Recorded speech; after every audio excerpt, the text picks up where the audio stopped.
Have you ever stopped to think about the apps you use every day? You know, how one week they look one way, and the next, poof, there's a new feature, a new button, a whole new look. That constant change, it isn't just random. Every single piece of software is built using some kind of blueprint.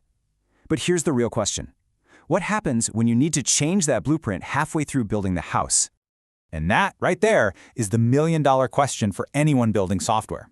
You start out with a great idea, but the world doesn't stand still, right?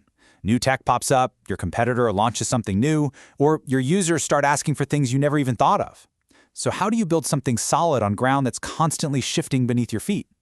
It might sound simple, but finding the answer to that question has pretty much defined the entire world of software development. You know, facing this challenge basically led to two completely different schools of thought. On one side, you've got what we call the plan-driven approach. Think of it like building a massive bridge. You need a perfect, incredibly detailed blueprint before a single bolt is tightened. Everything is planned out down to the last millimeter. But then, on the other side, you have the change-driven approach. This is way more like being an explorer, charting a new continent.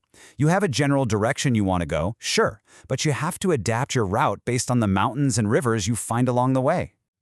Okay, so let's nail down a key term here. When we talk about a formal plan for building software, we call it a software process. It's like the official recipe, a structured set of steps that takes you from that initial spark of an idea all the way to a finished product. And the visual map of that recipe, the way you actually lay it all out, we call that a process model. And that's exactly what we're going to break down today. All right, let's start with the granddaddy of them all, the classic blueprint, the one that really tries to get everything perfect right from the get-go. This is probably the most famous plan-driven model out there, the waterfall model.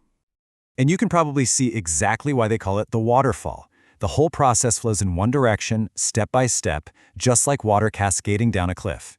You start at the top by gathering all the requirements. Once those are signed, sealed, and delivered, you move down to the design phase. Finish the design, and only then can you move to implementation, which is the actual coding. Each phase has to be 100% complete before the next one can even begin. And the most important part, there's no swimming back upstream. And right here, we get to the heart of the matter. The biggest strength of the waterfall model, its super rigid structure, is also its greatest weakness. I mean, in a perfect world, this is great, but we don't live in a perfect world. What happens if you're months into the project, deep in the testing phase, and the customer suddenly has a light bulb moment and realizes they forgot a really important feature? Well, with a strict waterfall model, trying to go back and change the requirements is like trying to make a river flow uphill. It's incredibly difficult, time-consuming, and very expensive. Now, this doesn't mean the waterfall model is bad or useless, not at all.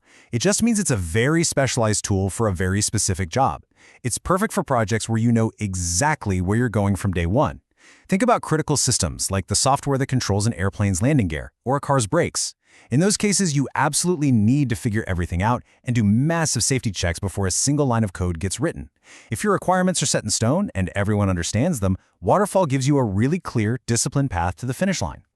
Okay, so what if you don't know the final destination? What if you're pretty sure things are going to change as you go? Well, that's where our next model comes in, and it takes a totally different and frankly more modern approach. So instead of trying to build the entire system all in one go, incremental development is all about delivering the software in small, usable chunks, or increments. The main activities, figuring out what to build, actually building it, and then testing it, are all kind of mixed together. You build a basic but working first version. You show it to people, get their feedback, and then you use that feedback to build the next version, and the next, evolving it piece by piece until the whole system is done. And this way of working is really powerful for a few reasons. First, the cost of making a change just plummets. It's much cheaper to change a small piece than to re-engineer the whole system. Second, it's so much easier to get real, useful feedback from customers.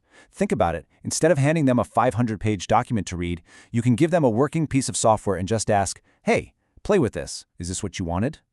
And maybe most importantly, you can get useful software into the hands of your users way faster. They don't have to wait a year to get value. They can start getting it in a few weeks. But of course, there's a flip side. This kind of flexibility comes with its own set of challenges. For managers, the process can feel a little fuzzy. There aren't those big formal sign-off moments like in waterfall, so it can be harder to track progress. And there's a real danger that the system structure can start to fall apart over time. As you keep tacking on new features, the code can get messy and complicated, kind of like a house where you keep adding rooms without a plan. It takes a lot of discipline to keep things clean and organized. Now, this idea of building in pieces, learning as you go, and adapting to feedback was so revolutionary that it grew into a whole philosophy. A philosophy that pretty much runs the modern software world today: Agile. The entire Agile philosophy is really summed up in what's called the Agile Manifesto. It lays out 4 core values. It says we value individuals and how they interact more than rigid processes and tools. It says we value working software that people can actually use more than piles of documentation. We value collaborating with our customers more than arguing over contracts. And here's the big one: we value responding to change more than blindly following a plan. The key thing to get here is that it's not saying the things on the right are worthless. Of course, documentation and plans are important. It's just saying that when push comes to shove, we value the things on the left more. So that's the philosophy. But how do you actually do it? Well, one of the most popular ways to put Agile into practice is a framework called Scrum. Now, it's really important to understand that Scrum isn't a detailed, step-by-step process. It won't tell you how to write code or design a screen. Instead, what it does is provide a simple but incredibly effective structure, a set of roles, meetings, and rules for a team to manage their work in a chaotic, complex world. At the heart of Scrum is this idea of short, repeatable work cycles called sprints. They're usually about 2 to 4 weeks long. So here's how it works. You start with a master wish list of every single feature you could ever want. That's called the product backlog.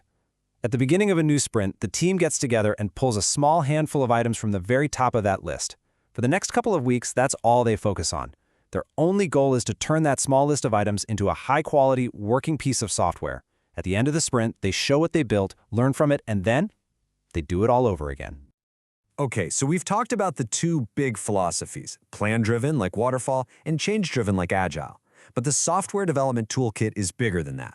There are a few other specialized models out there, and each one is designed to solve a very specific kind of problem. Yeah, as you can see here, each of these models is optimized for something different. For instance, you've got the V model. You'd use that for a project where every single thing you build has to be rigorously tested and verified along the way. We're talking mission-critical stuff like flight control software. Then there's the spiral model. You turn to that if your project has some huge, scary, unknown risks you need to figure out first, like maybe you're using brand new technology that no one's ever used before. And finally, you have the RAD model. That stands for Rapid Application Development, and it's for when speed is literally the only thing that matters and you just need to get a working prototype in front of users as fast as humanly possible. So after all that, waterfall, incremental, agile, Scrum, spiral, your head is probably spinning a little bit. With all these different blueprints and philosophies, how on earth do you pick the right one for your project?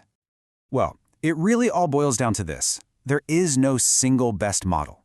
Anyone who tells you otherwise is trying to sell you something. The choice you make depends completely on the context of your project. A plan-driven approach like Waterfall is going to be your best friend when your requirements are stable, clear, and you know them all up front. But a change-driven, agile approach is almost always the better choice when you're innovating, when you know the requirements are going to evolve, and when you need to get fast feedback from your customers to figure out where to go next.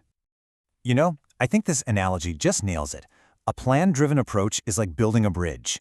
You would never start building a bridge by just throwing a few planks across a river to see how it feels, right? No way. You need a complete, precise, mathematically verified engineering plan before you even think about starting construction. That's Waterfall.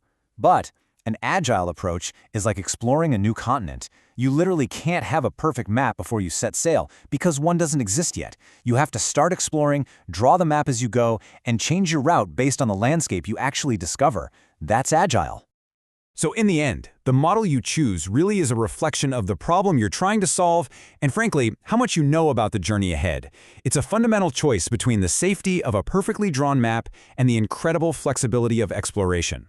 So the question I want to leave you with is this. For your next big idea, which path makes more sense? Would you try to draw the perfect, complete map first, or would you just start exploring?